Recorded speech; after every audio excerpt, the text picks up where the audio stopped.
अवधूत चिंतन श्री गुरुदेव दत्त श्री स्वामी समर्थ। तुम्हा सर्वांचं आपल्या स्वामी शक्ती या चॅनलमध्ये मनापासून स्वागत आहे। स्वामी तुम्हा सर्वांच्या सर्व चांगल्या इच्छा पूर्ण करोत एवढीच स्वामींच्या चरणी प्रार्थना करते आणि आपल्या आजच्या या नवीन आणि सुंदर व्हिडिओला पुन्हा एकदा नव्याने सुरुवात करते।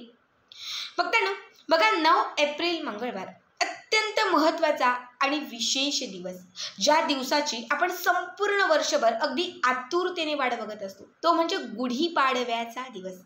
या वर्षी 9 एप्रिलच्याच रोजी म्हणजे मंगळवारच्या दिवशी गुढीपाडवा आलेला आहे। बघा 3.5 मुहूर्तांपैकी अत्यंत शुभ मुहूर्त ज्याला मानलं जातं ते म्हणजे गुढीपाडवा।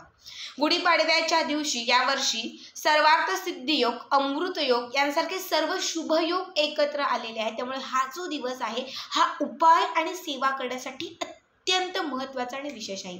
बघा गुढीपाडव्याचा जो दिवस आहे तो नवीन शुभ कामांची सुरुवात करण्यासाठी, एखादी नवीन वस्तू म्हणजे एखादी वास्तू खरेदी करण्यासाठी असेल, गाडी खरेदी करण्यासाठी असेल, जमीन जागा खरेदी करण्यासाठी असेल, एखादा फ्लॅट घेण्यासाठी असेल, तसंच सोनं खरेदी करण्यासाठी असेल, हा दिवस अत्यंत महत्त्वाचा मानला जातो। या दिवशी तुम्ही बघाल तर बरीचशी लोक दुकानांचे उद्घाटन करतात, व्यापार उद्योगाला सुरुवात करतात। आपल्याला खूप वाटत असतं की या दिवशी एखादी नवीन गोष्ट आपल्या घरी आणावी, एखादी नवीन गोष्ट खरेदी करावी, नाही काही तर कमीत कमी सोन्याची छोटीशी वस्तू तरी आणावी। पण आता सोनं इतकं महाग झालं की कितीही इच्छा असली तरी आपली ती इच्छा पूर्ण होत नाही। पण आत्ताच्या या व्हिडिओमध्ये मी तुम्हाला असा एक उपाय सांगणार आहे, एक छोटासा उपाय आहे। फक्त ही एक वस्तू तुम्हाला तुमच्या घरी आणायची आहे। गुढीपाडव्याच्या दिवशी ही एक वस्तू तुम्ही तुमच्या घरी आणली तर तुमचे नशीब बदलतील। ही एक वस्तू तुमच्या घरामध्ये लक्ष्मीची अखंड कृपा प्राप्त करेल, तुमच्या घरात असलेलं दारिद्र्य नष्ट करेल। बघा ही एक वस्तू जर गुढीपाडव्याच्या दिवशी तुम्ही घरी आणली आणि तुमच्या घरात जर ती तुम्ही वस्तू स्थापन केली तर तुमच्या घरामध्ये सदैव भरभराट राहील। घरातील 4ही कोपरे धन, धान्य, वैभव, ऐश्वर्य ह्या सगळ्या गोष्टीने भरभरून राहील। बघा जास्त काहीही घेतले नाही, काहीही खरेदी करता आलं नाही, कुठल्या सेवाही जमल्या नाही तरीही चालतील, पण ही एक वस्तू आवर्जून कुठेही शोधा, काहीही करा, पण ती वस्तू पाडव्याच्या दिवशी आवर्जून घरी आणा। तुम्ही आज उद्या परवा आणली तरीही चालेल, फक्त ती जी स्थापना जी आहे ती आपल्याला पाडव्याच्याच दिवशी आपल्याला आपल्या घरामध्ये करायची आहे। आता कुठली गोष्ट आहे, नक्की काय आहे, हे सगळं मी तुम्हाला पुढे सांगणार आहे। फक्त त्यासाठी आपला आजचा व्हिडिओ स्किप न करता शेवटपर्यंत बघा आणि जे आपल्या चॅनलवरती नवीन असेल त्याने लगेचच आपल्या चॅनलला सबस्क्राईब करा, कारण तुम्ही आपला चॅनल सबस्क्राईब केल्यामुळे मी पुढचे जे काही व्हिडिओ बनवेन ते सर्वात आधी तुम्हा सर्वांपर्यंत पोहोचतील। बघा गुढीपाडव्याच्या दिवशी तुम्ही जर सकाळी करणार असेल तर 12च्या आत करा, सायंकाळी करणार असेल तर 6 ते 7च्या दरम्यान केलं तरी चालेल, पण मी तुम्हाला सांगते की सकाळीच केलं तर अत्यंत उत्तम आहे, कारण सकाळचा जो मुहूर्त आहे तो अत्यंत शुभ आहे। त्यामुळे जर सकाळी केलं तर ठीक राहील। तर तुम्हाला काय करायचं आहे, याच्यासाठी एक कमळाचं बीज, ज्याला कमळगट्टा बीज असंही म्हणतात, कमळाचं मणी असंही म्हणतात किंवा कमळ बीज असंही म्हणतात, हे कमळाचं एक बीज तुम्हाला तुमच्या घरी आणायचं आहे। फक्त एकच घेऊन या, ठीक आहे। जिथे पूजेचं साहित्य भेटतं त्या दुकानात तुम्हाला ते सहज मिळून जाईल। हे बीज तुम्हाला या दिवशी घरी आणायचं आहे, ते एका ताम्हणामध्ये ठेवून द्यायचं आहे। याच्यावरती थोडंसं पाणी घालायचं आहे, थोडंसं दूध घालायचं आहे, दूध आणि पाण्याने तुम्हाला अभिषेक घालायचा आहे। अभिषेक घालत असताना बरोबर 1 वेळा श्रीसुक्तम म्हणायचं आहे, म्हणजे हे ओतत असताना श्रीसुक्तमाचं पठण करायचं आहे। त्याच्यानंतर हे कमळाचं जे बीज आहे ते हातावर काढून घ्यायचं आहे, स्वच्छ एका कापडाने ते पुसून घ्यायचं आहे।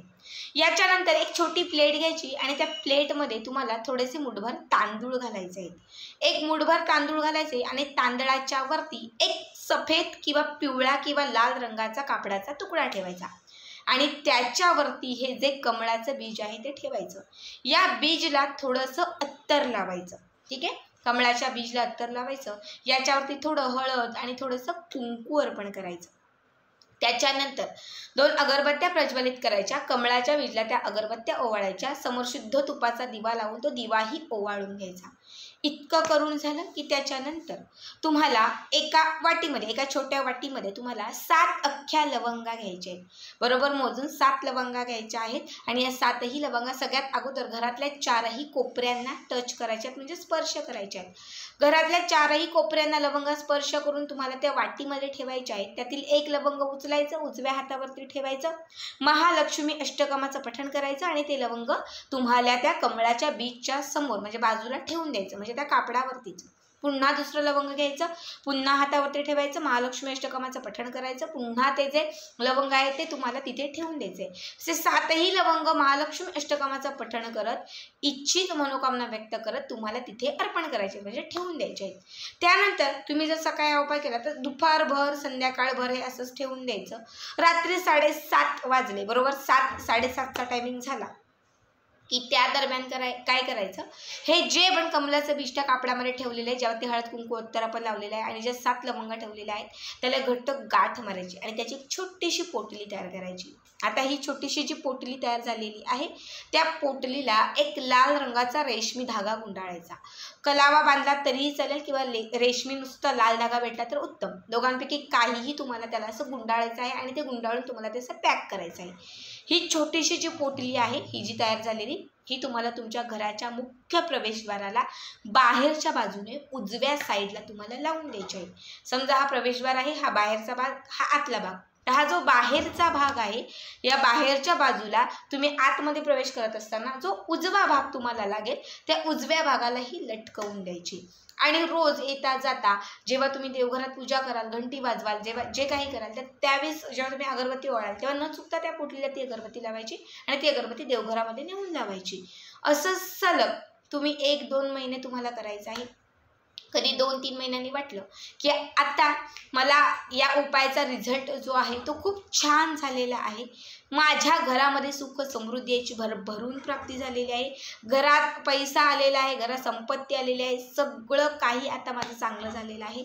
जेव्हा सगळं चांगलं होईल आणि तुम्हाला असं वाटलं की आता ही पोटली मी काढून ठेवते, आता सगळं चांगलं आहे, तर तुम्ही काढून ठेवू शकतात. मी तुम्हाला सांगते काढूच नका, वर्षभर तसेच ठेवा. पुढचा गुढीपाडवा येईल तेव्हा ही पोटली पाण्यात विसर्जित करा आणि दुसरी सेम याच पद्धतीने पोटली तयार करा आणि ती मुख्य प्रवेशद्वाराला लावून द्या. वर्षभर धनधान्याची कमतरता तुमच्या घरात कधीही धनधान्याची कमतरता भासणार नाही. घरामध्ये चहू बाजूने लक्ष्मीची कृपा प्राप्त होईल. बघा कमळ बीज ज्याला साक्षात माता लक्ष्मीचं स्वरूप समजलं जातं. घरात फक्त श्रीयंत्र आहे, घरात लक्ष्मीची मूर्ती आहे, पण जर घरामध्ये त्याचं आसन नसेल तर ती लक्ष्मी कधीच घरात स्थिरावणार नाही. कमळाचं फूल असेल, ज्याला कमळाचं फूल असेल, कमळाचं बीज असेल किंवा कमळ गट्ट्याची माळ असेल, याला माता लक्ष्मीचं आसन म्हटलं जातं. बऱ्याच घरांमध्ये बघाल, बऱ्याच लोकांकडे बघाल, कमळ गट्ट्याच्या माळेवरती किंवा कमळाच्या फुलावरती किंवा कमळाच्या बीजवरती श्रीयंत्र किंवा लक्ष्मीची मूर्ती ठेवली जाते. जर घरात आसन असेल तरच घरामध्ये लक्ष्मी स्थिरावते.